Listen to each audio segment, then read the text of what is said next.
Let me welcome our speaker, the moderator. By the way, our speaker today is Dr. Bongo Adi. He's a member of the academic faculty of Lagos Business School. He'll be talking to us on managing the shocks and disruptions of COVID-19.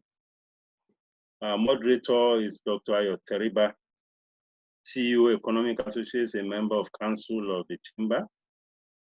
My name is Muda Yusuf. I'm the Director General of the Lagos Chamber of Commerce and Industry. So it's my pleasure to welcome you all to this platform.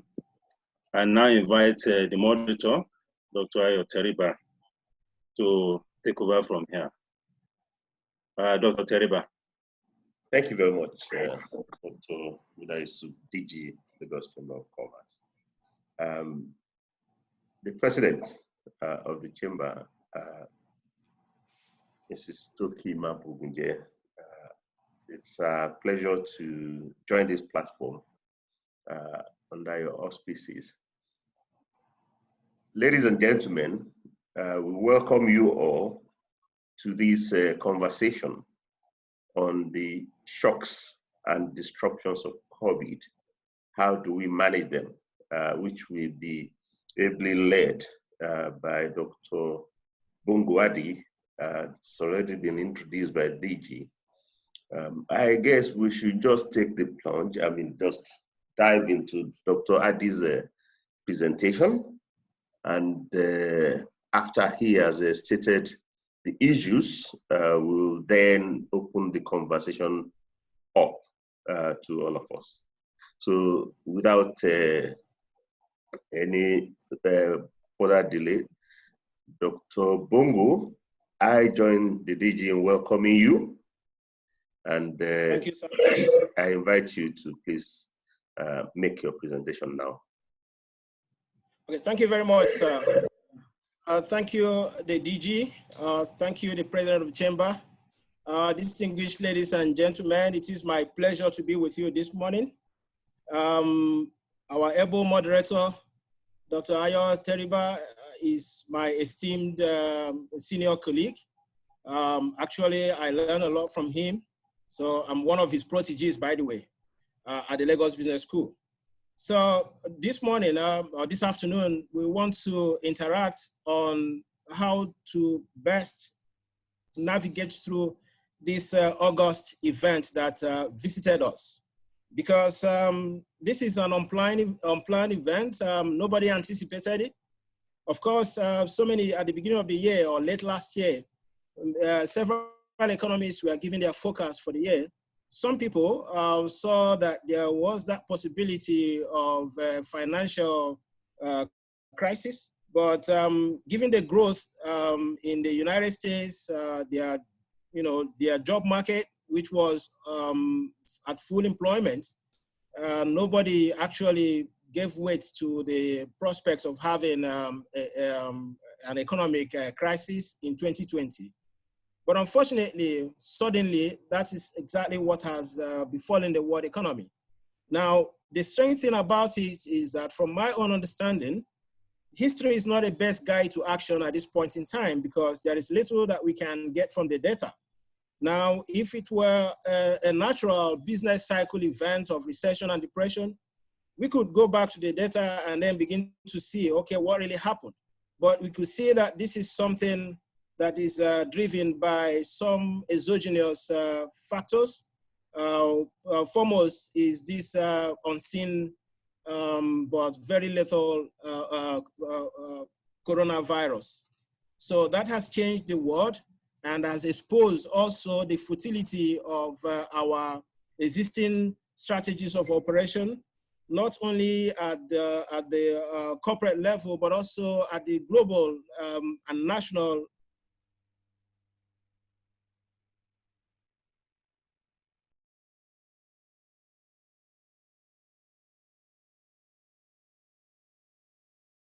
was not just a price, So my session will start by looking at where we are now, as we could see, we are hanging truly on the precipice.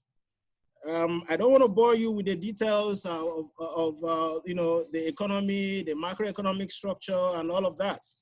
I believe that most of us are already familiar with that narrative, so I do not need to rehash that.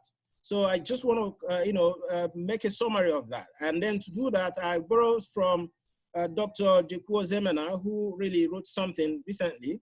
Now, the long and short of it is that the two elephants in the oil game, in the oil field, which is Moscow, Russia, and Saudi Arabia, Riyadh, they have actually thrown their weight, and then, like, as we say, where two elephants fight, it is the grass that suffer. Now, we are the grass as oil producers.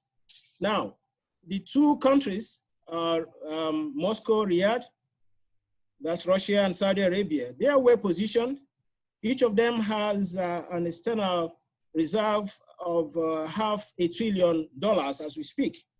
Now, they also have some, like the Saudis, they have the sovereign fund of almost $350 billion. Russia also has something very significant, very close to $200 billion as well in the national domestic spending, something that they can call into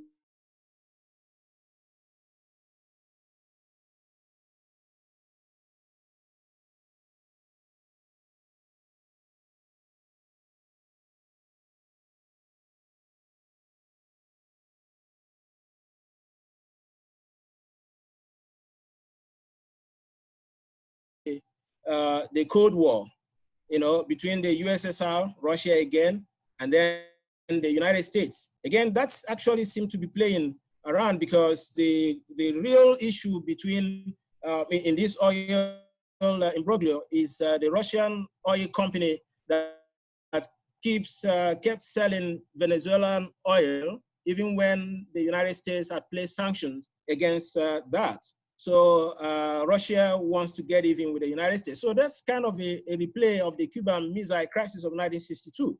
So who blinks first? But then it doesn't matter who blinks first. The truth of the matter is that Nigeria, as a high-cost producer, we find ourselves in dire stress right now.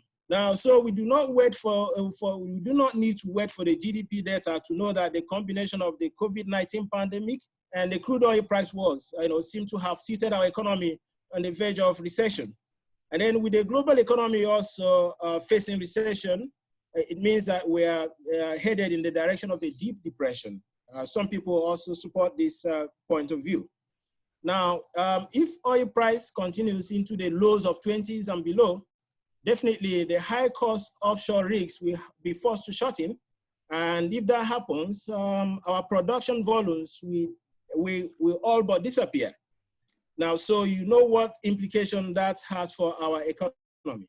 Now, even at current revenue levels, our external debt, we have a very huge debt problem. Debt service is so high. I don't want to talk about the percentages, so we all know that. Then loan repayment is also an issue that we have been grappling with. Now, the bulk of the debt that we have are commercial. So given that it is so, it's really a very big problem for us at this moment. Now, crashing crude oil price and depleting foreign reserves, the last count is about $36 billion that we have. But then if we net out all other obligations, it is arguable whether we have enough to fund 2 months of imports. So the exchange rate, of course, we expect that it's going to take a dive as a result, in consequence to all of that. Now, as at the 31st December also, it seems that the central bank, has started to lose its capacity to really manage things. Because even the Ways and Means advances, which under the policy stipulates that it should be just 5% of the previous financial year's actual collected revenue. But now it is quite high, so much above that. About 5, the federal government is indebted to the central bank, which is like printing money, to the tune of 5 trillion naira. That is huge. So the capacity to even print more money has been reduced, has been vitiated. And that means that if there is any attempt in that direction, it will land us in very high inflationary pressures. So what it means is, again, that economic situation will lead to a deterioration in the risk asset portfolio of Nigeria's money deposit money banks. Then the CBN, it is arguable whether it has the capacity to step in and rescue them. Now, it is important for us to understand that this is not about a critique of this system. It's really would be playing to the gallery if I will come here to just to be lampooning the managers of the national economy. I think we've gone beyond that. What we're trying to look at is there any way out for us? What can we do? Now, the situation we find ourselves is not something that we have to pass the buck to the government, to the public sector alone. All hands needs to be on deck. Otherwise, I don't think that the future looks good for us. So we're going to expect bankruptcies. Businesses are already struggling and they will continue to struggle. The SMEs will be the most impacted because they do not have the accumulated capital buffers. Another thing I haven't done is to look at, to bring in the various interventions that the central bank or the government has brought in to manage this situation. But without even looking at that, you will know that it will be grossly insufficient, given the size of an economy and the need that we have at the present moment. So we need to expect that businesses will fail. There will be a spike in an already high unemployment rate. So these are realities that we need to live with. And then the next thing is, how do we begin to ameliorate some of these risks? Now, let's get into the pandemonics of what I call the pandemonics. I mean, the pandemic economics of COVID-19. Now, those of us who are on social media, you would have gotten the analysis by the London Business School economists recently, where they looked at it from a global point of view. So, but without reference to that, now there is something that we need to understand here, and I want us to keep this at the background in the context, in the course of this interaction and discussion. Now, there is this vicious cycle of pandemonics. And that brings us to the core thing that that happens during depression, or what causes recession and depression, which is a paradox of thrift. Now, those of us who study a little bit of economics are familiar with the works of John Maynard Keynes, the British economist, will recognize that phrase, the paradox of thrift. What it essentially means is that when people are anticipating that times are going to be bad, a rainy day, they begin to save. Now, if everybody begins to save, it means that spending will reduce, consumption will reduce. And if all of that reduces, then it sets in motion a vicious cycle of start with, there is that panic, there is anxiety, there is fear, okay? Consumers will not be spending. If they are not spending, producers are not selling, and therefore they will not be producing. There will be accumulation of inventories. Now, it means that suppliers will also be out of business.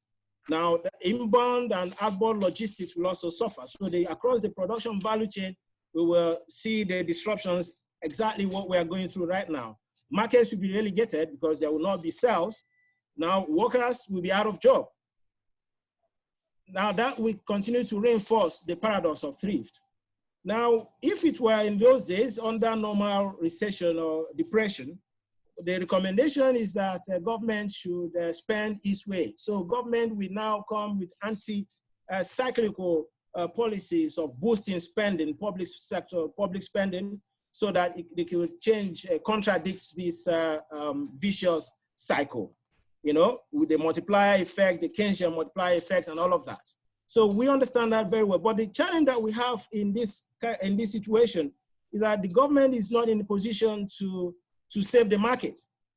Okay, so the market seems to have collapsed. There is a market failure now. Now, understand also that the market did not fail because of the natural structural problems, is not cyclical. So this is just something that has been imposed upon us. So I call it forced containment, because it's because we are responding to to containing the disease, the coronavirus. That is what has led to the lockdown globally and nationally. So you can see it's been artificially created. So it's not like in others in the past, under normal recession or under normal depression, where that follows the normal economic cycle. So because this is artificial, I think it is where it creates kind of perplexities and conundrums that require some kind of ingenious ways to wriggle out of this. And that is the reason why it is important for us to keep at the back of our minds, this is not a problem for the government alone. This requires concerted efforts, both at the national and international level. It is an economic problem, but not really an economic problem because it wasn't created by the economic business cycle. So as such, it will be futile to begin to look for solutions in economy.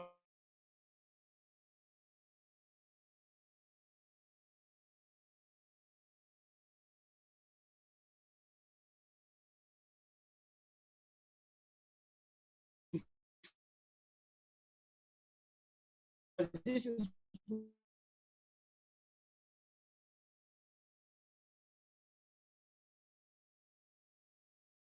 it is also on the table whether we will return to the status quo ante.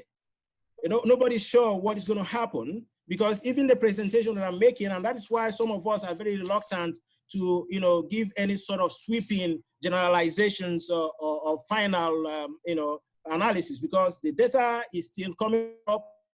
We're still not sure what is going to happen. So whatever we are saying is still tentative based on what experience that we've had, the data that we currently have.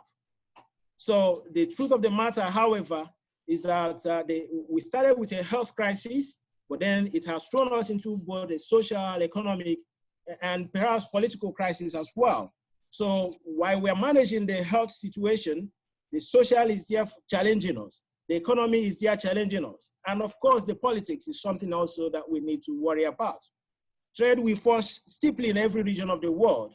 Now, our own peculiar case is complicated by the fact that the call on Nigeria is a call on oil price. Now, but let me relax you a little bit. Now, let's look at the true picture of things. This data is from the Nigeria Center for Disease Control. Now, what we see here compared with Lassa fever, COVID-19 has a lower fatality rate, 2%. Okay, between January and March 28, 951 cases of Lassa fever have been confirmed, out of which 185 people have died. That gives us a fatality rate of 19, almost 20%.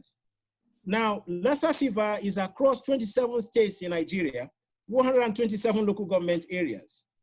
But the presence of coronavirus has manifested only in 15 states. This is not to, I'm not in any way making light of the grave situation that coronavirus poses on us. And again, there is this, everybody who analyzes it, especially if you've been listening to CNN and all the Western media houses, if you're also the analysts, they are looking at it as an exponential growth, infection rate. But we actually queried that. My paper, I just did this analysis. The paper has been sent to a journal that asking for, insights on this coronavirus. So what I noticed is that it's not really exponential, okay? Yes, it depends on the phase. When it's starting, okay, you see that there's a long drag. Then after that, it begins to show and behave as if it's exponential. Now, the case that we've had, a full cycle case, is that of China. So if you plot it, fit it to a quadratic function, you notice that it is quadratic. What I mean is that it's just a U shape, meaning that it starts, it climbs, then reaches a peak, it begins to drop. And that's exactly what we've seen. This is real China data. But of course, you know that these days, anything coming from China, as far as data is concerned, we have to take it with a pinch of salt. If you see that data, you can see some point lying there up around 15,000, and that happened in a day. So how could you have that? So that's clearly an outlier. So that makes Chinese data not to be so, we do not know actually what is happening in China. A lot of people are querying that, but if what they have given us is the way it is, then it is good that we note that the transmission path, okay, the infection path of this virus is not really exponential as people claim. Again, we can support that argument. When I look at Nigeria's case, so what I did is to just fit two functions. I look at the exponential and the quadratic.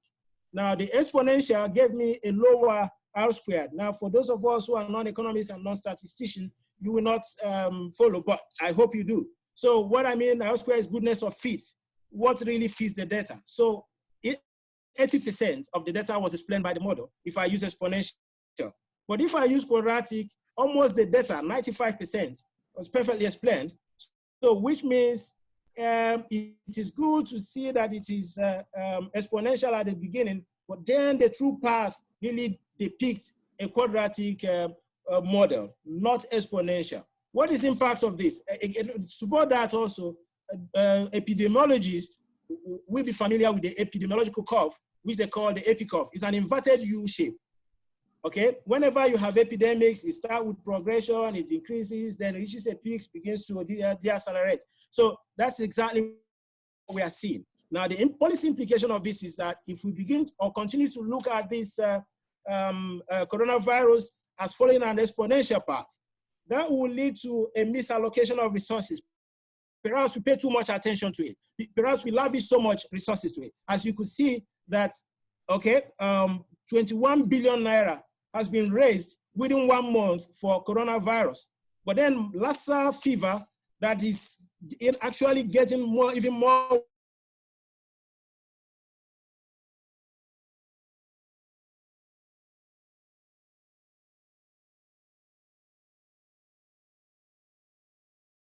Meanwhile, there is no resources that's been devoted to fighting coronavirus, Lassa fever. So these are some of the things that we need to put into consideration.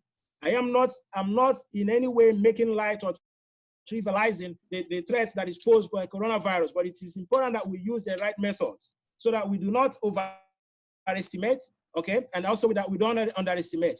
We still have some other challenges that require even more cogent and urgent solutions and interventions than coronavirus. It's important that we realize that.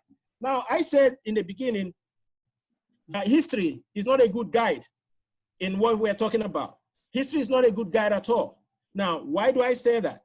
I said also that we have not had this kind of situation where there is a government unilaterally imposed lockdown on the market, on the economy, okay? It is not like during the wartime, maybe 1945 or 1939 to 45 during the Second World War. We cannot compare that situation to that. And then we cannot compare it to the financial crisis, the Asian financial crisis. We cannot compare it to the last financial crisis, the global financial crisis of 07-08. So they may have some similarities, but the fundamental causes are not the same. They're completely different. So we cannot rely on those data. So we cannot look at historical data to draw any insight. Now, the best that we can do for us in Nigeria, luckily, we faced this kind of situation before. The June 12th lockdown. Now, those who witnessed this will attest to this fact. Now, this case late, I drew it from a presentation made by my colleague at Lagos Business School, Dr. Attoh. So Attoh, actually, I put his own words. This is a case late, and I would like us to read it. So let's spend a little bit of time here, read it clearly. So he said that he draws a parallel, though crude, between the current lockdown and the lockdown that followed the now famous annulment of the June 12th presidential election in 1993. It's exactly 1993. Now, although initially localized within the Southwest Lagos axis, the lockdown soon became nationwide when the Ovie Kokori-led oil workers effectively crippled the petroleum sector. Since that day, the refineries have not recovered. It is important for us to note that. The lockdown was prolonged, though intermittent, but severe, and was enforced through street violence and arson by highly mobile amorphous groups.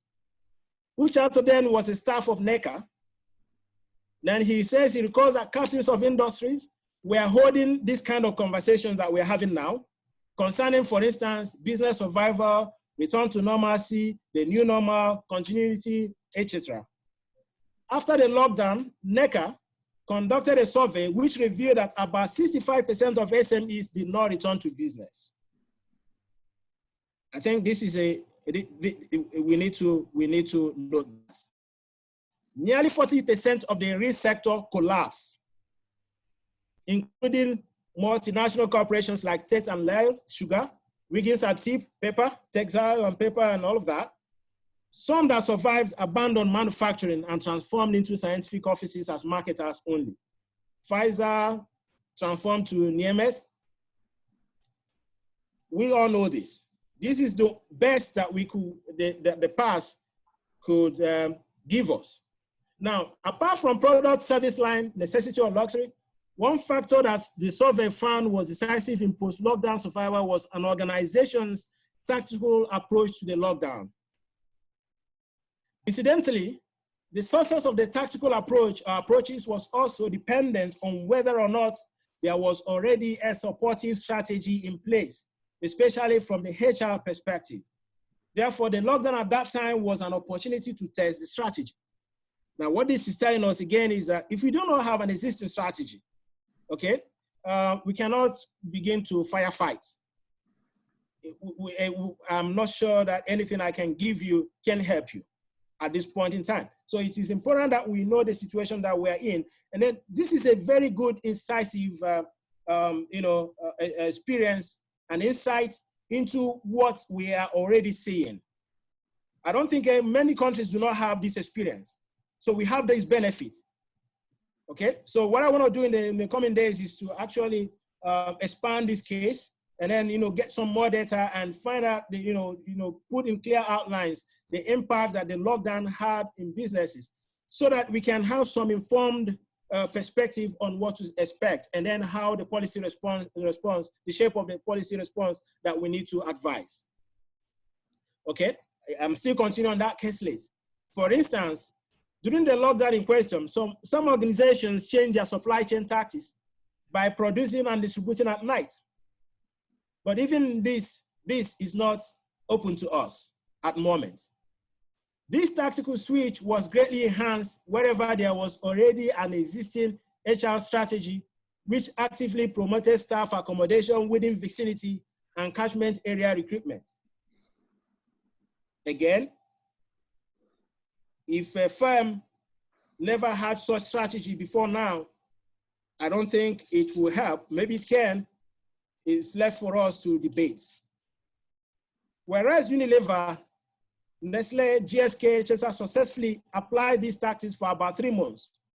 Dumex, Pharmadeco, and so on failed and never really came back as their strategies were not supportive. PZ, on the other hand, struggled as the existing HR strategy of maintaining a workforce where more than 90% were women. The unionization strategy could not accommodate night work, as the law prohibited night work for women. Halfprint, Aswani, Texas, with nearly 100% of its over 2,000 workforce as males, demonstrated the greatest tactical flexibility during that lockdown.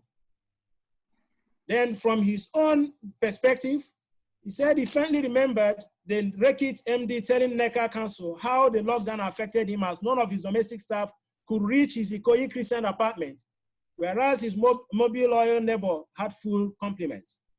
The survey further showed that tactical shift success was also linked to the existence of an employee engagement strategy.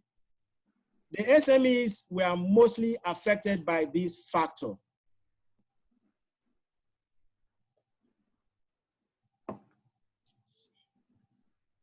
So, the outcome of the aforementioned survey can be summarized thus.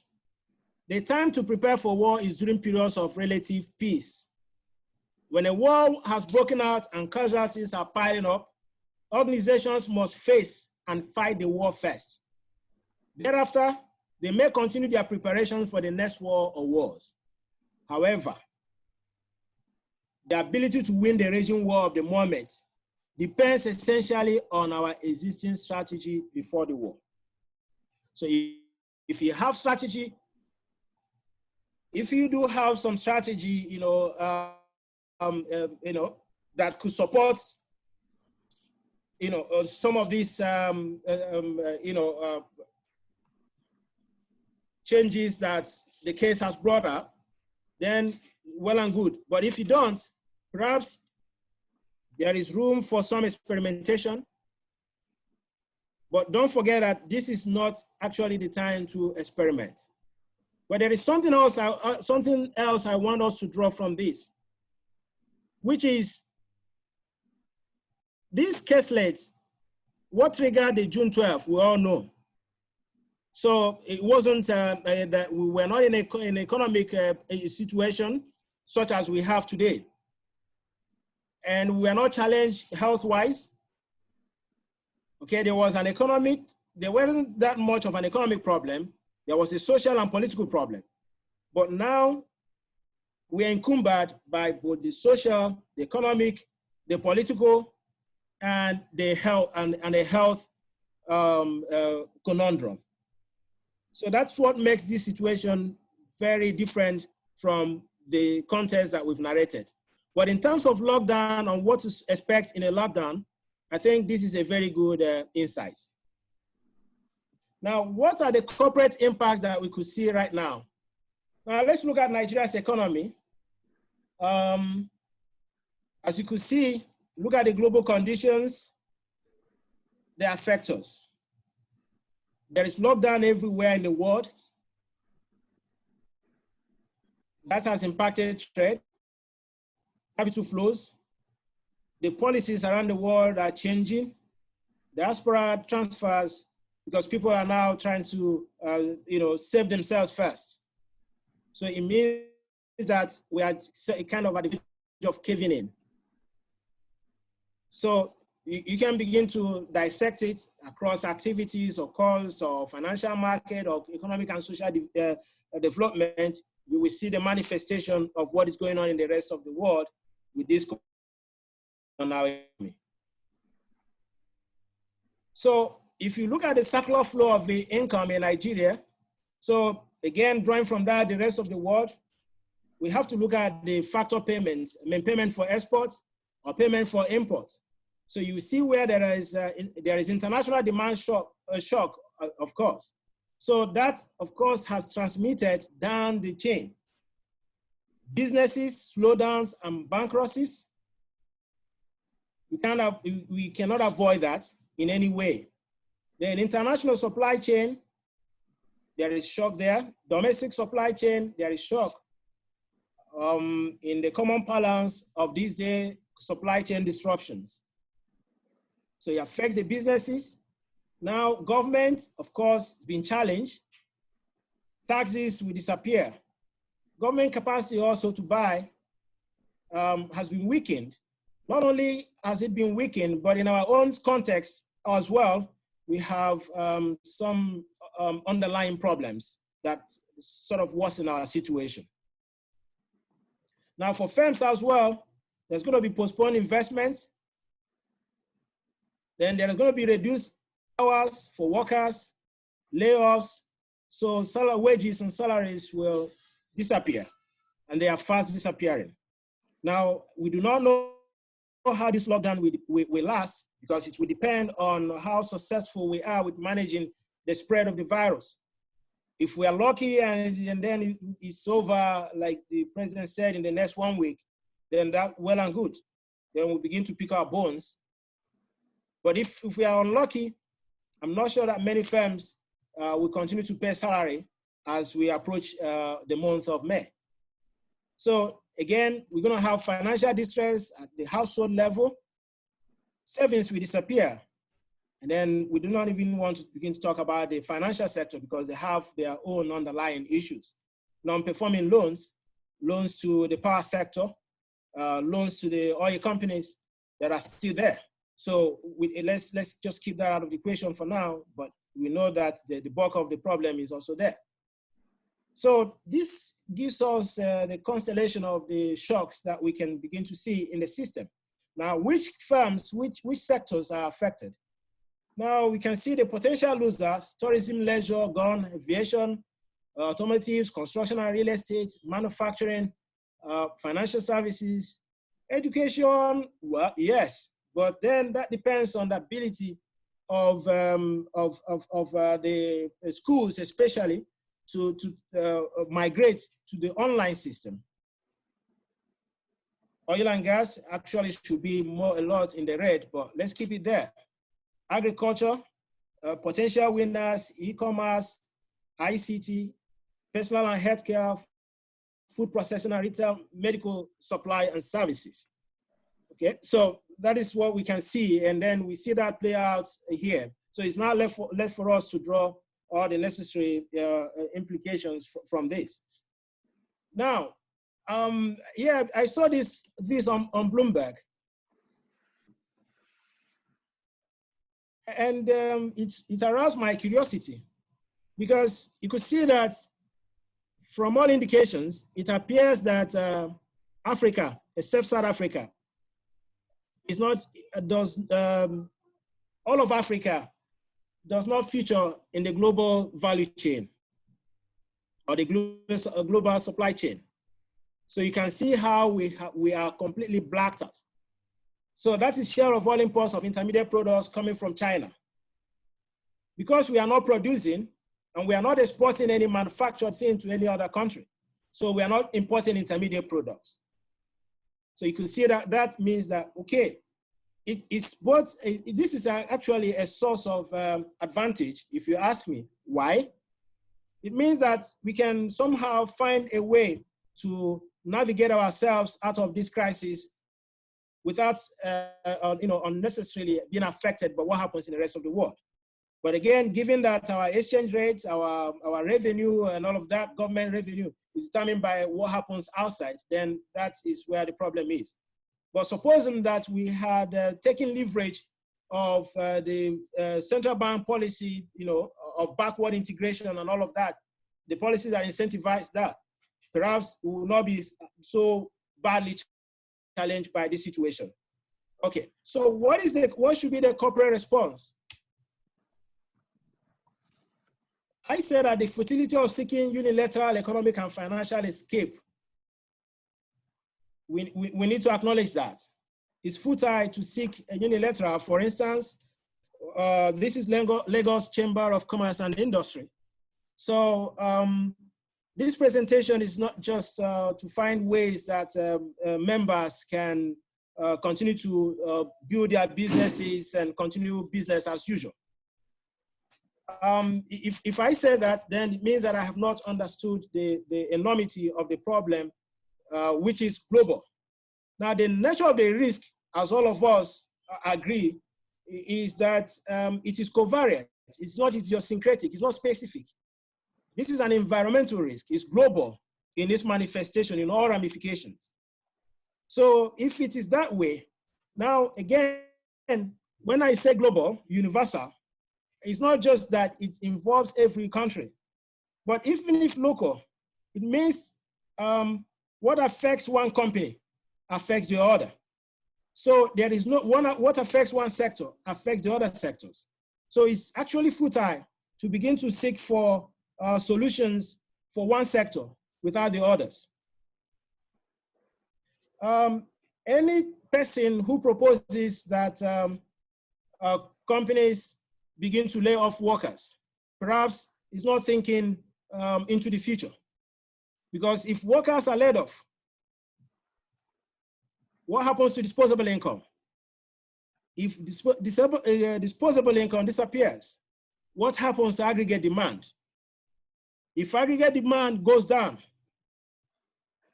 what happens to production? And what happens to firms' revenue? So that is the interlinkage I think that we need to focus on. Because if we begin to focus on that, perhaps we will be more careful in the design of the policies that could help us out of this mess. So it is not a unilateral approach. It requires not only collaboration at the global level, but collaboration at the local level. And we cannot rely on the market to sort this situation for us. The market has failed. The government doesn't have the ability. Now, if you follow Mankew's principles of economics, where he says that the market is a good way to organize economic activities, but in this case, the market has gone. And then the sixth principle says that the government can also improve the market outcome. Our government doesn't have capacity to improve this market outcome. So in the failure of the market and the failure of the government intervention in the market, what else can be done? It means that all hands need to be on deck. COVID-19, has not been an unqualified tragic event as such. It has also brought home the lessons of a disrupted existence. Okay, and it also opened our eyes to the interlinkages, the interwovenness of our lives. All of us are connected one way or the other. And this is my own thinking. I'm not sure that the economic strategy on which the world economy has run, is capable of taking us to the new economy that COVID-19 has actually pushed us to. So it is futile to seek comfort in strategies that guarantee success in the past. So what do I think could be the outlines? I'm still thinking, okay, what could be the outlines of the new strategy, new economic strategy of the future?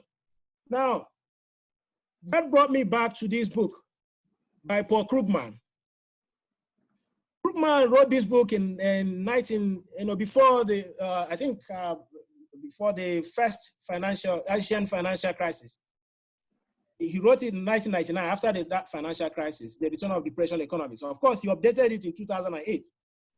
So what he says, what does it mean to say that depression economics has returned? Essentially, it means that for the first time in 2 generations, failures on the demand side of the economy, insufficient private spending to make use of the available productive capacity have become the clear and present limitation on prosperity for a large part of the world. Now, that's exactly where we are. Some people in the past, were of the opinion that depression had been managed, had been tamed. Robert Lucas, another top economist, in 1995 Nobel Memorial Prize in Economics. I'm reading this extract from Krugman's book. Okay, after he gave the presidential address at the annual meetings of the American Economic Association, after explaining that macroeconomics began as a response to the Great Depression, he declared that it was time for the field to move on. The central problem of depression prevention, he declared, has been solved for all practical purposes. Was he right? Supporting him, Bernanke became the chairman of the Federal Reserve at the point. Okay, he said he was upbeat about the Great Moderation, in which he argued, much as Lucas had, that modern macroeconomic policy has solved the problem of the business cycle, or more precisely, reduced the problem to the point that it was more of a nuisance than a front rank issue. Now, what I can say is these are all limited thinking, and that is the nature of economic science. Depression economics has returned. We are back to depression, a recurring decimal.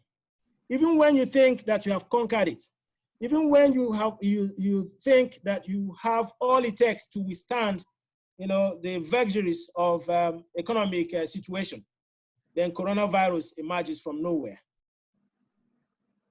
So, my recommendation is a coordinated response. It is not something for the government alone. There is a call for global cooperation to save humanity from the ravages of COVID-19. There is an even more compelling need to galvanize collaboration and cooperation at the national level.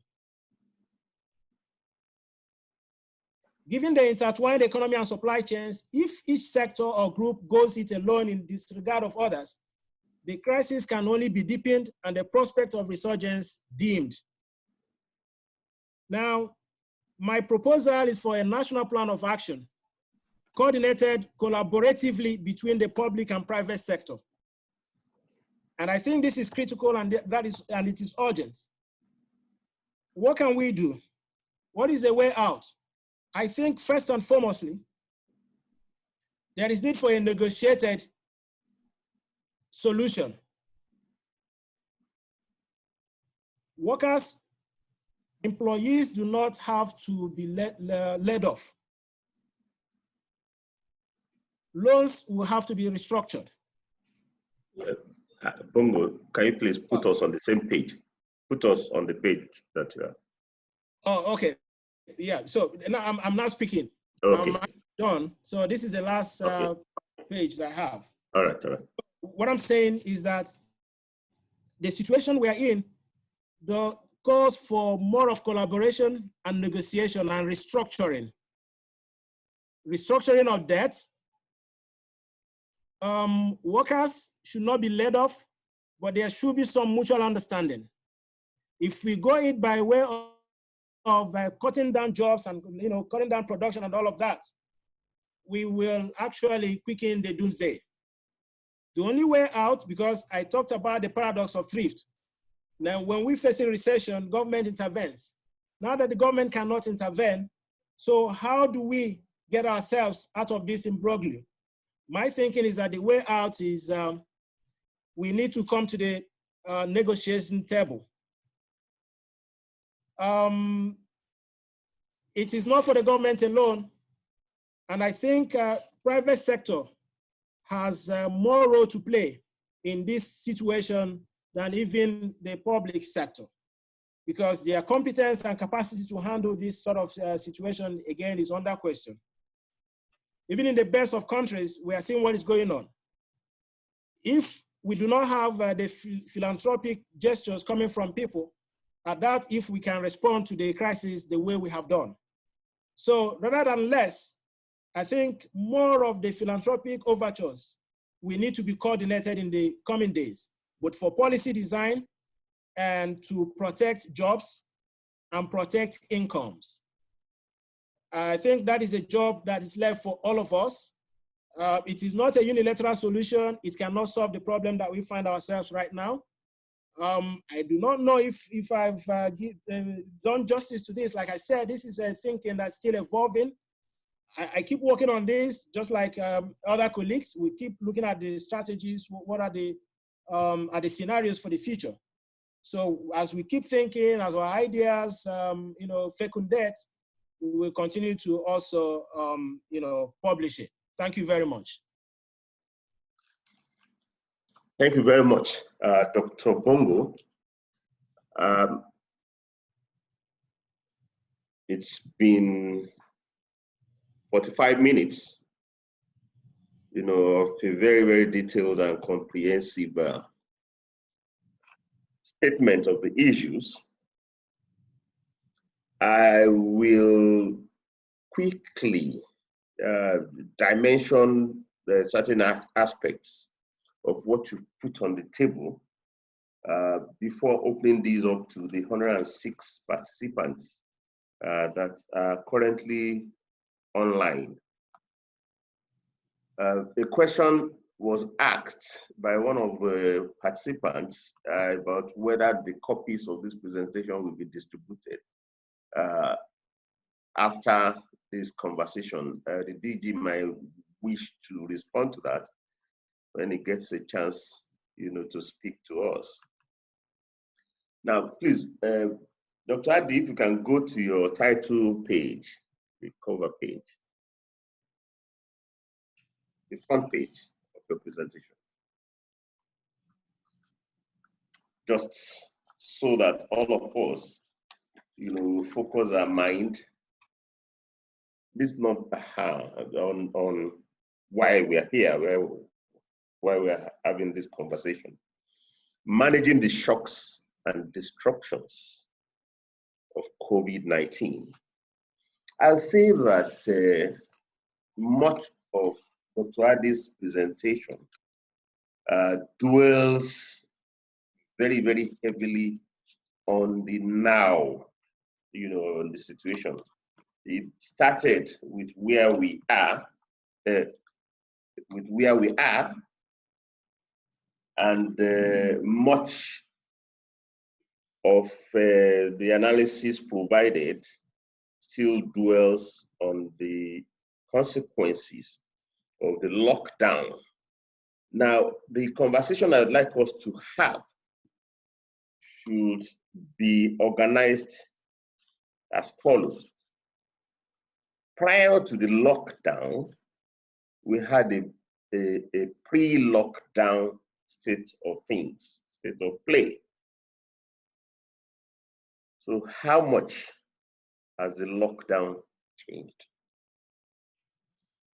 And I believe that we have more than enough to chew on that from the submissions of Dr. Adi. Now, the third periodization, you have pre-lockdown, you have lockdown, then you will have a post-lockdown. China is now in a post-lockdown environment. So the lockdown for them had lasted effectively 3 months. And the other regions of the world are nearer the beginning of their curves. Nigeria entered the curve pandemic-wise late February. So Nigeria is only, if you like, 6 weeks on the train as far as the disease is concerned. Yes, there are spillouts, there are secondary consequences like the low oil price that arrived Nigeria before the disease. So, but the disease is 6 weeks old in Nigeria, and it's not much older in the different other parts of the world. It's only in China, that it's much older. It arrived there in December. So if China, if it lasted 3 months in China, the key question is how much longer than 3 months would it last in these other parts of the world, or how much shorter than 3 months? So the severity can be overwhelming, no doubt. Nobody is trying to belittle the negative consequences of this pandemic. But it's very important that we keep in mind the temporary nature of the lockdown. Much of the changes that we have experienced as a result of the lockdown will not be permanent. It will pass. Much of it will come to pass. They will be temporary. Some might be permanent.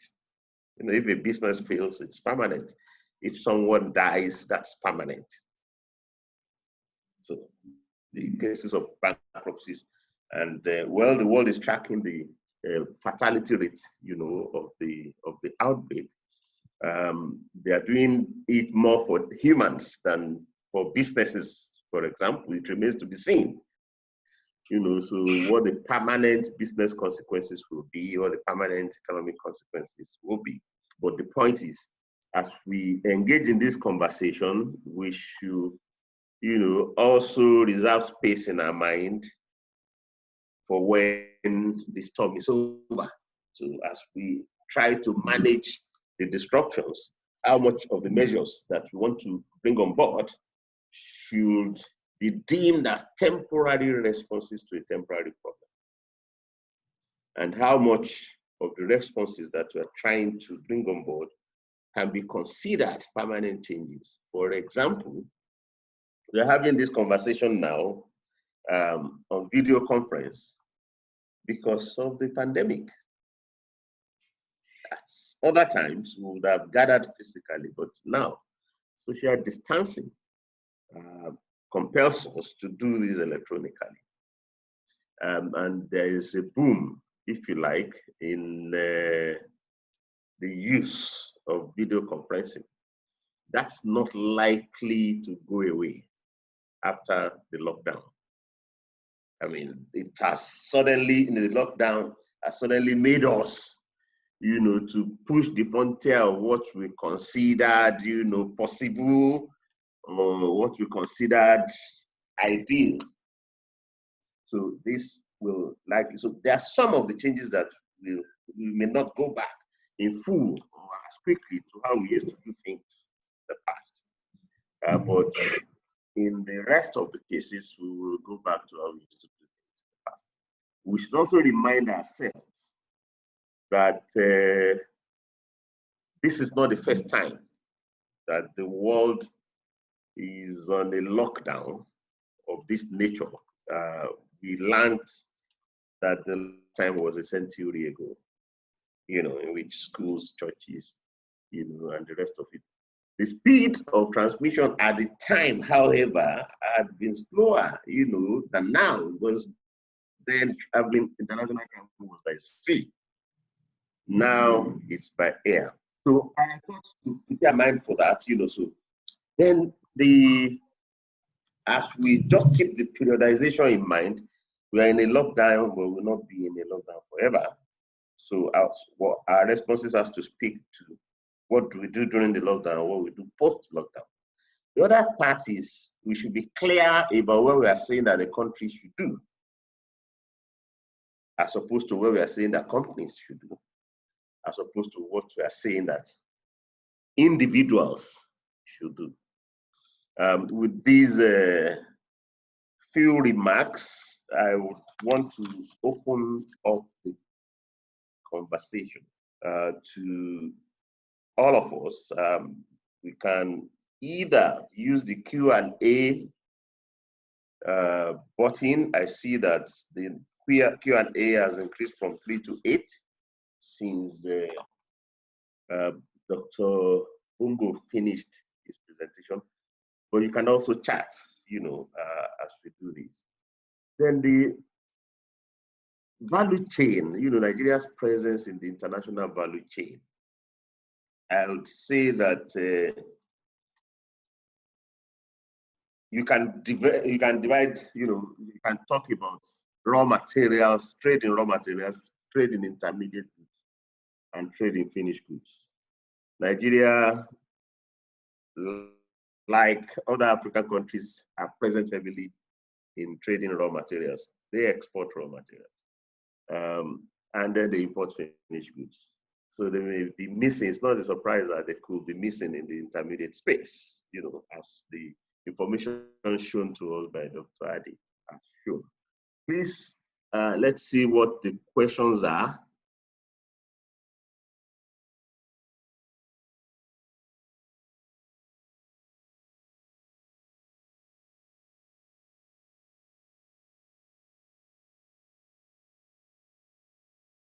Hello? Oh, okay. Sometimes it logs everybody out.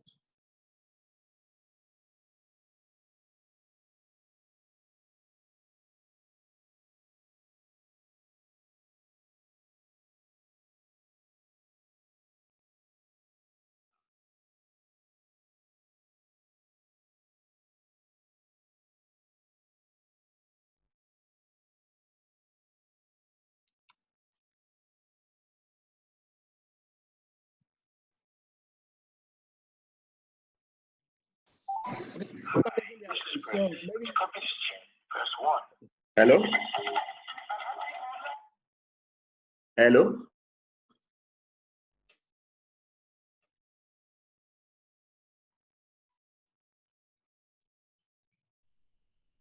Hello?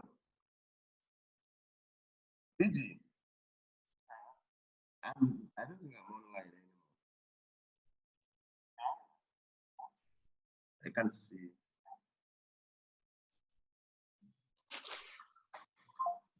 Hello? Hello?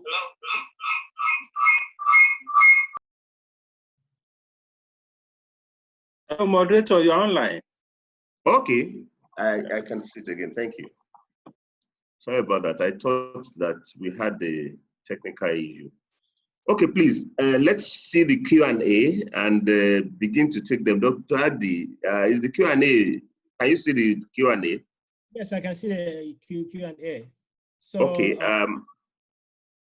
there's, okay, the first one was, are we going to get the slides after the webinar? DG can speak to that. There's this commentary on the supply chain, but the ones that have come in after, what impact would COVID-19 have on the insurance sector? Positive or negative? Maybe I should just, you can be, putting your thoughts together to respond to this, but let me go through all of the comments. Nigeria was inching into a recession before COVID. Now that this has come, with its collateral damage, what options do we have now? Jobs and financing have been the greatest problem, and these are macroeconomic issues that need answers. What will Nigeria look like if oil price eventually settled below $20? What is the best way to approach foreign purchase for procurement and supply company as regards exchange rate, especially in cases where LPO has been issued when the naira was $1 to 360 naira. Going forward, what do you think should be the best fiscal, monetary, and trade policies that will make the Nigerian economy more resilient in times of mounting external headwinds? How is the mining sector affected by COVID? Is the sector a winner or loser because it is not mentioned in your slide for sector performance?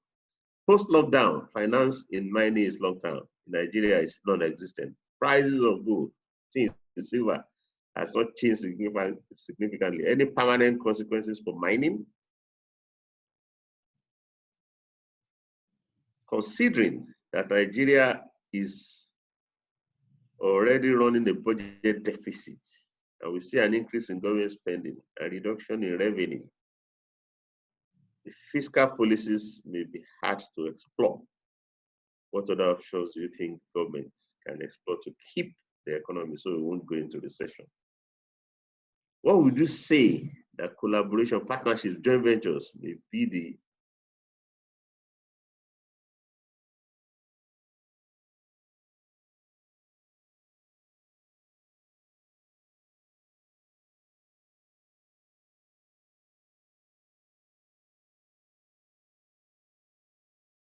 African free trade area post-COVID period for Nigeria? Will the local banks guided by CBN be able to restructure loans in the healthcare industry to be paid at lower interest rates and possibly for a longer period of 5 years instead of 3 years? This will enable hospitals to collaborate on reducing costs of service and maintain needed HR for quality services. What practical steps can be taken by SMEs to be able to survive post-lockdown situation? If staff are not to be laid off, how will the employers of labor cope with the payroll bill, piling up, bearing in mind statutory remittances to government agencies? What sectors will be most hit by COVID? Thank you for the wonderful presentation, Mr. Adi, Dr. Adi. You mentioned in your closing slide that workers should not be laid off and described the cyclical effect on disposable income, aggregate demand, and eventually production. Many organizations are rushing to lay off workers during this crisis, but we can see that this is not the best strategy. What suggestions can you give to organizations in managing their human resources in the midst of pandemic rather than lay them off? A company that was struggling to pay salaries pre-lockdown, how can such a company cope?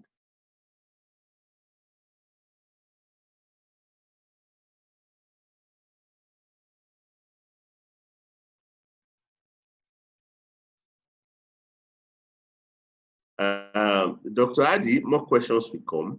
Give the DG a chance to respond to the question of whether presentations will be shared, or not. DG, Dr. Yusuf.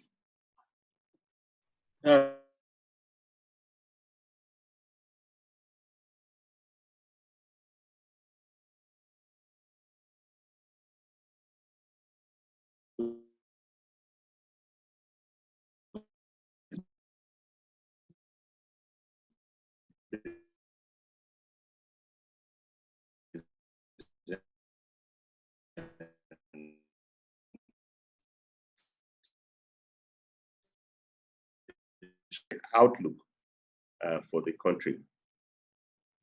Then specific questions about specific sectors.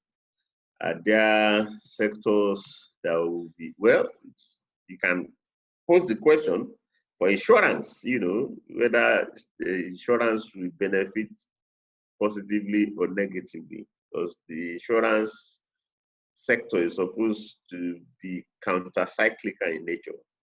Yeah. So please, Dr. Adi, if you want to take on some of these issues now, please feel free to do so. Okay, sir. All right. I'll start with the one on oil price. If oil goes below 20, what's going to be the repercussion for the economy? I thought I covered that in the presentation. So I think that's the easiest of all the questions asked. You know, at the risk of rehashing what we already know, we are dependent. Please do.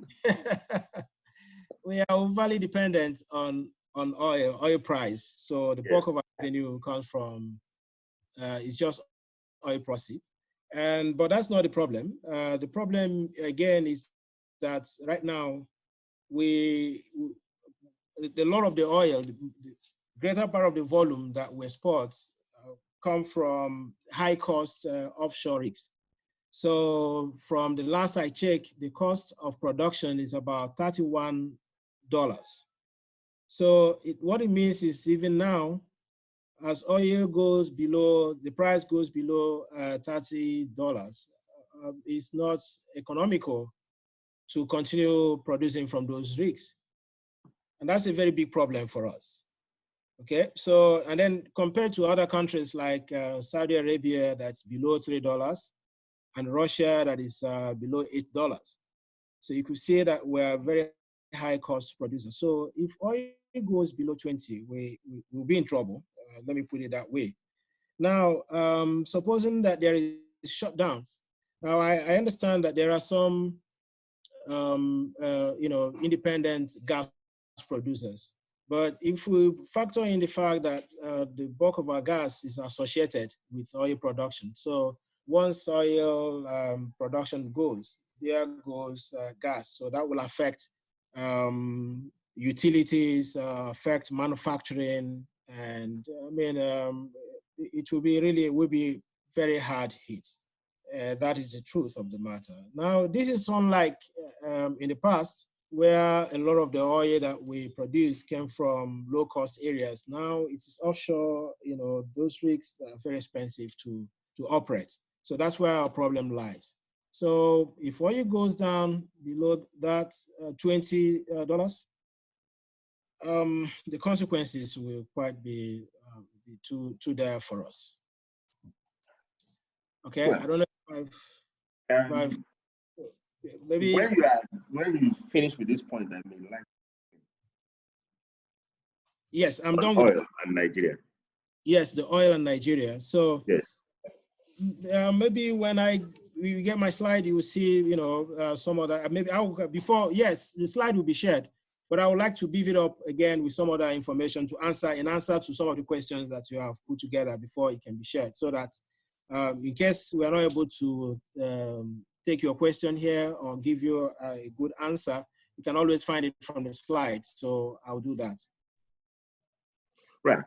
On Nigeria and oil, this pandemic and what it has done to the price of oil might be a blessing in disguise for Nigeria, because it drives home the point that we have often made since the early 80s about the need for Nigeria to reduce its dependence on oil.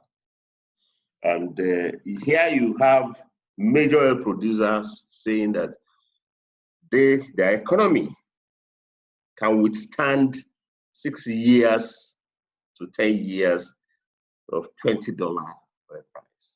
And therefore, they don't feel compelled to cooperate to reduce production. And here we are, 6 weeks of weak oil price. We are speaking about recession, we are speaking about devaluation, not even 6 years, not even 10 years. So maybe that will make it easier for us to build a national consensus to look for a way of, breaking the dependence of the Nigerian economy on oil. And if you ask me, Nigeria is in very, very good position in the alternative. But it's been convenient for government since even, the downturn of 2016.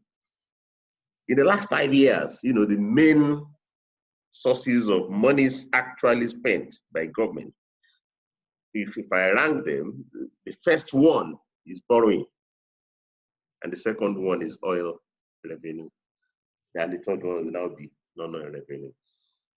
Neither is sustainable with what oil is doing to us now, with what the debt service cost is doing to the little amount of revenue that is available. Neither reliance on debt nor reliance on oil is helpful to the economy. 2016, we had a recession, we had devaluation. 24 years later, 2020, we are back to the precipice. Now, so do we want to wait for the next another 4 years? And we are still having this conversation. But much as the bad news from the global pandemic is on exports and on production, the good news that will become even more obvious when the lockdown ends is that governments have been responding to this pandemic primarily by throwing money at it as they're trying to insulate their people from the hardships of the lockdown. So you had a global economy that prior to the pandemic, you already had the parts of global economy and global finance diverging. Economy was slowing down, exports, was slowing down, but finance, liquidity was surging. Now, pandemic has come now to reinforce those tendencies. It's depressed production and exports more, and it's boosting liquidity. And people are getting these checks from their governments. They are too scared to spend it, as Dr. Adi has pointed out. They will save it. So they need destinations that these savings could go into. And if you look, by the end of the year, you find that money flowing to developing countries could have doubled. I mean, in 2018, we were talking about more than $1 trillion. The sum of FDI and remittances were more than $1 trillion. End of 2020, you may well see that they will shoot above $2 trillion. So as Nigeria to try and mitigate the downside of the low oil price, we should also encourage Nigeria to get its fair share of the global liquidity growth to attract capital inflows. So it's not a one-way route to international liquidity. It's not just by exports. I mean, countries now, India gets $60 billion a year in foreign direct investment. That's equity. So instead of Nigeria, giving money to Nigeria, and they encourage them to be here to market. But that's, country level. I thought it was an opportunity to say that the picture is not, 100% negative. Maybe it's just about 40% negative, and the rest of it is that if we get our acts together, the liquidity that we failed to attract out to the pandemic, we could attract, post the pandemic. Okay. Yes, sir. We made very interesting points.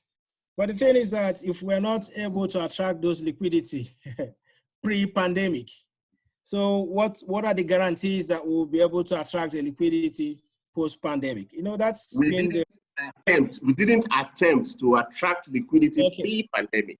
Pre-pandemic. We were trying to borrow. We were trying to borrow.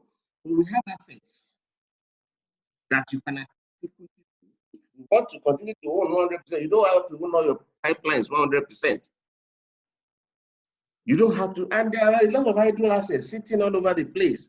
Who keeps a barracks on Victoria Island? Who keeps a barrack, at Ikeja? Ikeja cantonment, and you are borrowing. You want to go and borrow 2.5 billion from World Bank, but you have this barracks that will earn you trillions. And all you could keep on it is an activity that doesn't generate revenue. You could put the barracks elsewhere, and then let this earn you lease income. Anyway, Dr. Adi, go on with your, that's the point I'm making. We didn't attempt, like India or Saudi Arabia were attempting. You and I Dr. Adi, yes, if I may just make this point. Yes. You have a long list of questions yes. that participants will be expecting you to respond to. So please, as you take on your response to Dr. Teriba's comments, you can quickly also go through them, because we are running out of time. Yeah, Dr. Teriba's comments are also part of answering some of the questions. So what I'm doing is also to cover for some that have not been covered, because it's all part of the questions, because we can put them all together. We have some micro questions, there are some macro questions. So when it comes to macro, I think we can give an answer that encompasses, the response to several of the questions. So there is the question from Yemi on supply chain. Will be hit because, will be hit because we import heavily from China, especially for us in manufacturing and also trading. What alternative or options do we have? Some of these raw materials aren't available locally and more expensive sourcing in Europe. But we're not saying that we are going to break away from China or from sourcing materials or resources from China. That we still have to continue in any case. I mean, China still remains the manufacturing base for the global economy. And when it comes to cost, I think they are more efficient than other competitors. So that means that for the foreseeable future, and even with what has happened, if you follow the economists and you follow so many analysts, it seems that we are gradually approaching the kind of what they call the Pax Sinica, moving away from the Pax Americana, so the American dominance, to kind of more balanced world, economic and political regime. No longer a unipolar world dominated by America, but we'll be seeing a more bipolar political economy, global political economy. So China will still be strong, and yeah, we are not saying. In fact, one of the things I recommend strongly, is that in the after effects of this pandemic, we should do away with all these rigidist policies. I am in favor of more fiscal federalism, of more liberal, deregulated monetary and trade policies. So this culture of protectionism in the world in which we are, as you can see, cannot be the way to go for the future. So that means global sourcing of raw materials should continue. Now, there is also this question that the issue that America has been raising, regarding how manufacturing and American jobs, blue-collar jobs and all of that have been moved to China. But one thing we need to understand is that if you follow the Ricardian comparative advantage, countries usually specialize in the things in which they do, not just because even when they are the lowest cost producer, but they have to look at the comparative advantage, So those are some of the things we need to be looking at in Nigeria. As it is now, if you look at our economic complexity index, we seem to be one of the worst countries in Africa. So our economic complexity index, if you follow it from the point of view of revealed comparative advantage, shows that we do not add much value to anything. So again, there is need for us to begin a system of streamlining the things which we can better than other countries, okay? That we have real comparative advantage in. And so I was talking about America when they are saying that the Chinese have taken their job. By the time they moved their manufacturing bases to China, their policy then was to concentrate on the high-tech end where they had comparative advantage, and it really served them. Because if you look at innovation patents, you will notice that most of the American firms dominate. I mean, when you look at this world of IT that dominates the value of capitalized firms in the world, most of them are American companies, Amazon's, Google, Alphabet, or whatever, this world. They're all American companies before Alibaba and a few Chinese. So it served America during that period. But now, Trump is beginning to reverse that. But I think the after effect of these pandemics I think it should be to put the world back on the path of more liberal trade policy. So I'm in support of a more liberalized monetary and trade policy, and of course, fiscal federalism. Okay, I think the question on insurance has been taken care of by Dr. Teriba when he said that it's counter-cyclical. But again, everything will depend on the level of aggregate demand in the economy, because this is a collateral damage. It affects every sector of the economy. So I don't think that there will be an economic sector or activity sector that will not have a dampened result as a result of what we are going through right now. Nigeria was inching to a recession before COVID-19. Now that this has come with its collateral damage, what options do we have now? Jobs and financing have been the greatest problem, and these are macroeconomic issues that need answers. I think these are some of the issues that Dr. Teriba always talk about. And since he is here, so I would like him to, take care of these questions, because I have my own views about this, but let me hear him out first. Right. Well, the COVID-19, this pandemic and the lockdown resulting from it has merely brought back to the fore the things that we had been debating since 2016. Nigeria's economic narrative was positive from 2005 to 2014. When we moved from being the 50th largest economy in the world to becoming the 22nd largest. And we were aiming to become the top 2020 among the 2020 by this year. But things changed post 2014 when the prices of commodities weakened in the second half of 2014. And by 2016, we were in a recession and had massive devaluation. Now, so the narrative changed, and that negative narrative has been with us now for 5 years. COVID is merely, just increasing the pitch of the narrative. It's not changing anything. We were talking about recession, we're talking about devaluation prior to the lockdown, So the key point is to change the narrative. Nigeria needs to broaden focus beyond revenue and debt, beyond exports and debt. It's too narrow. I mean, if you look, even no company can be discussed, you reduce the company just to discussing its income and its debt. Its financial statements, you have the income statement, you have the balance sheet. And on the balance sheet, debt is not the only item.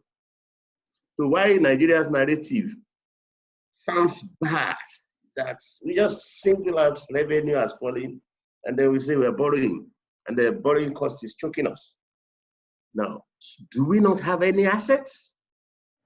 That one decade of boom, 2005, we could have been 15 years of boom.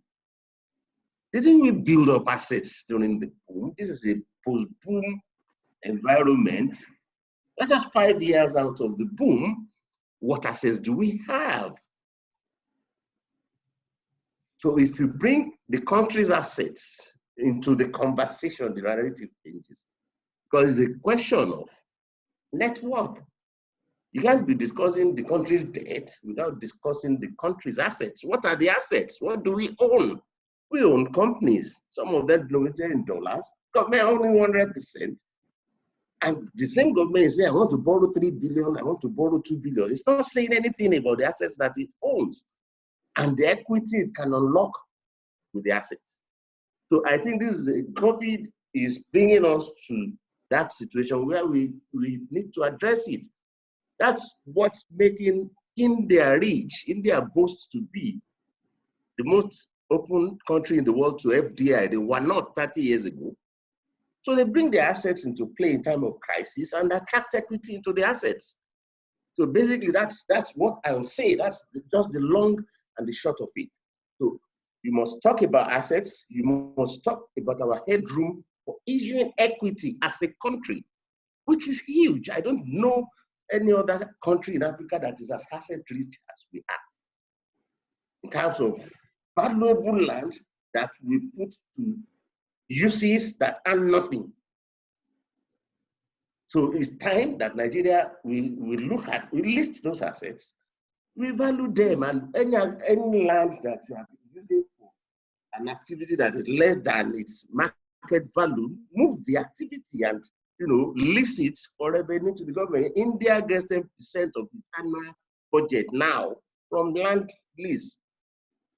We keep quiet on these issues. We want to keep assets idle, and so that's how to change the narrative. That's long and short of it. Dr. Adi, you can address any further issues that you may want to address. I see that we have a few more. We have more questions, but I don't think that we can tackle all the questions. Even if we were in a physical location, we can only take few. So we cannot take all these questions, but the best I will do is I will respond, I will type out the questions even after this so that you can get the responses. Now to add to what Dr. Teriba has said, I made a case for negotiation. I made a case for collaboration. Now, when we economists speak, we're always saying government should. Government should. Even when we know that government lacks the competence, sometimes lack the incentive to do to carry out the recommendations that we give. Now I'm happy that I'm speaking to a trade group, which is the bulk of the productive capacity of Nigeria. So the question I think every one of us needs to ask ourselves is, what do we need to bring to the table? Now, when I mean collaboration, I'm talking about supporting government. Okay, some of us are on the front line. We're the ones who will see our assets begin to lose value. We're the ones who will have to take this hard decision of laying off workers. Okay, and we're the ones who have to approach the banks to restructure or renegotiate our loans and all of that. Now, some of these things are not, like I said, they do not, they cannot be achieved using unilateral approaches. So then there is need for a concerted action. So we need to come together as a bloc to find a way. The good thing is that Lcci is an eminent and highly respected group in Nigeria, just like the Nigerian Economic Summit Group. So what is the prospects of coming together and making demands on government, okay? Getting government on the table, because this is exactly what is going on in other countries. When there was the global financial crisis of 07, 08, what happened when Obama came to power? So he embarked on what they call the quantitative easing, the protecting jobs. Something happened in Italy. Something happened all over Europe. So today we may begin to query the wisdom of quantitative easing and all of that, but there is something that is key in the economy. Okay, the fact that the American economy rebounded after just before Obama left office is proof that whatever he did worked. So the first thing that was on his agenda was the protection of jobs. So imagine the number of jobs that could have been lost if Obama didn't carry out the policies. But in our situation, Obama could do that because American economy had the capacity to absorb that. But our own economy doesn't have such capacity. So what can we do? What should we do? So government alone cannot handle this situation. So when we talk about philanthropy, it's not just about throwing money at the problems. It's not just about donations to government and to people. I'm not even a party. I do not support people giving money to government. Okay. So I think there is need for a concerted private sector response to what is going on now. So when I talk about negotiation, we need to protect jobs. That is very, very important. Yes, there are questions here. Some people asking, okay, what about a company that's been struggling to pay salaries? Okay, and then with this lockdown and post-lockdown, how would the company continue to be in business if it has to carry such huge weight bill? But the truth is, because you are not, it's not just your company, it's not just your firm that is facing this situation. So many others are facing similar situation. Remember the paradox of thrift. If every firm that faces this situation lay off workers, okay, and then you continue to be in business with the few that you have, who would buy the product? Where would be the demand for, what would generate the demand for what you're producing? So it is this kind of thinking that lead economists, the managers of the economy, to look for ways to bail out, firms. Now, we are in a situation where our government may not be in position to bail us out. You remember, I like what Dr. Teriba said about, we have pre-pandemic, pandemic, and post-pandemic. Now we're talking about how we manage the fallout from this pandemic, okay? We can't just leave it to the market. The market has no solution for it. We cannot leave it to the government. Government is incapacitated. So given the incapacitation of the government, how do we support? How do we come in? And that's why I talk about negotiation, right? How do we restructure the debt? Okay, who guarantees that? That is where the government has to come in. So that is where the lobby of the group needs to be activated. The lobbying power of this group needs to be activated. So it's just not enough to say government should, because we have to address the competence of government first. We need to give to government what they have the capacity to do. Okay, and again, in terms of, I'm not, this is not an activist in politics or whatever, but then we also need to put the right people in those positions. And then we need to put pressure on government to make sure they make the right appointments.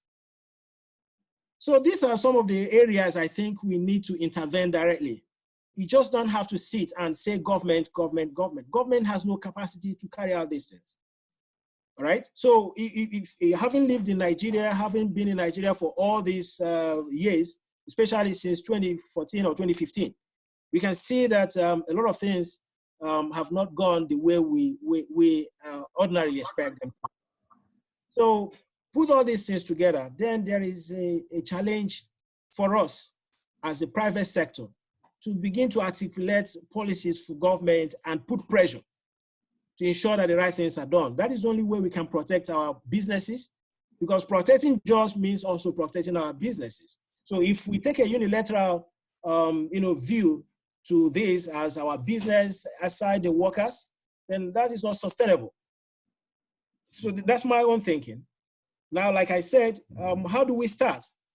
We need to start somewhere, right? I don't think that what I'm saying is trivial, it's not. But I think that is what needs to be done. In other places, as it is happening in the US, in other places, government has taken control, government is in charge. But in our own situation, government is not in charge. We're almost left on our own, to our own devices. So should we just, fold our hands and wait for what to happen? So that's my question. Right, Dr. Adi. Well, I would quickly, I've identified three of the comments here that I just want to pick on before we then begin to round off this conversation. Yeah, but government's capacity, because it is government can create capacity. And that's what economic reforms are about. It's about adapting to changes in the global realities and in the domestic environment. You cannot move from one, you cannot move from winter to summer and still be putting on your heater. And you can't move from summer to winter and still be putting on your air conditioner. These are very simple things that even little children will understand. So Nigeria cannot continue to do things as we did it during the boom. The boom has ended. During the boom, you can borrow, you had the income. It has ended, stop borrowing. So one of the comments is, can we cut the cost of governance? One of the biggest costs today that takes about 70% of government revenue at the federal level is debt costs. Issue equity instead of the debt, and you can save 3 trillion a year. Yes, you can. Now, the other point that somebody questioned, said you spoke about Nigeria getting its fair share of global liquidity blocks. How can we attract liquidity given our fundamentals and poor ratings? Now, the poor ratings is what's talking about is credit risk rating, is debt rating. Your ability to service your debt, your ability to repay your debt. Nobody gives you equity rating. If you have assets, you can attract equity. We attracted equity into GSM space. We attracted into LNG. You don't service equity, you don't pay equity back. It's permanent. So government has headroom for issuing equity, big, huge ones. We could be the only country left that keeps prisons on commercial land in prime locations. In England is closing down all the inner city prisons and repurposing them for generating revenue, which they will bring down in England's debt. England is the 5th largest economy in the world. America is closing down military bases and turning them into great places. We want to keep all the, wasteful decisions that we made in the boom. If not for the euphoria of the boom, why would you use commercial and prime commercial locations for such activities? The boom has ended. Remove them. That's all. Then you gain fiscal capacity, you gain, monetary capacity. The final comment is, somebody observed that we should have had the president at the beginning of this proceeding, and we all agree with that. So as we wind down, it'd be nice, to have the president make some remarks to us before this is closed. Dr. Yusuf. DG. Yeah, I think the president is listening. Okay. So Madam President, over to you.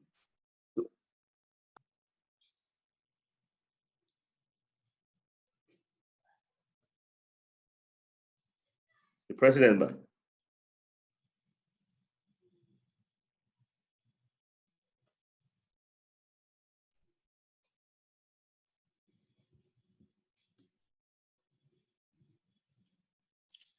Are we sure she's still there?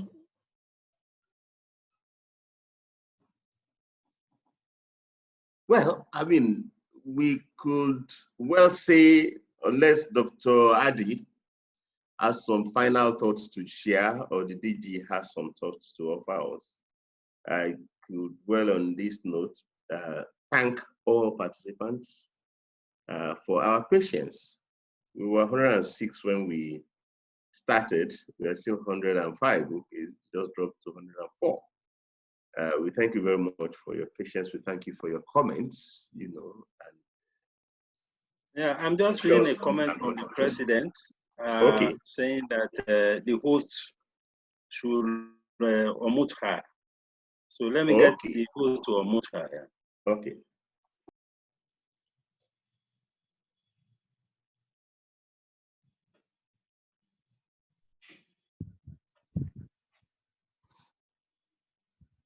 Thank you. And thank you so much Thank you so much for being here. Let me thank, first of all, Dr. Bongo Adi of the LBS, who has been such a great speaker and has given us quite a lot of scope for our discussion today, including giving us some rendition of what could be a near similar past experience to the lockdown we're experiencing today. I also want to thank our moderator, Dr. Teriba, who has always been a great supporter of the chamber. He's a member of the chamber too, and he always does a fantastic job of this moderation. And I hear Dr. Adi loud and clear. And he has said it over and over and again in his presentation. What is private sector going to do about this? We hear your challenge. This particular webinar has given us even more scope on what we should be talking about. We certainly take up that challenge. We already have a platform known as the OPS, where we all private sector actors get together in order to advocate with government for a better business environment. Certainly we have to get going with our agenda setting, and time is of the essence, obviously, not just for the current situation, but for the post-COVID situation. We also have our job cut out for us in terms of advocacy and really strengthening our OPS collaboration.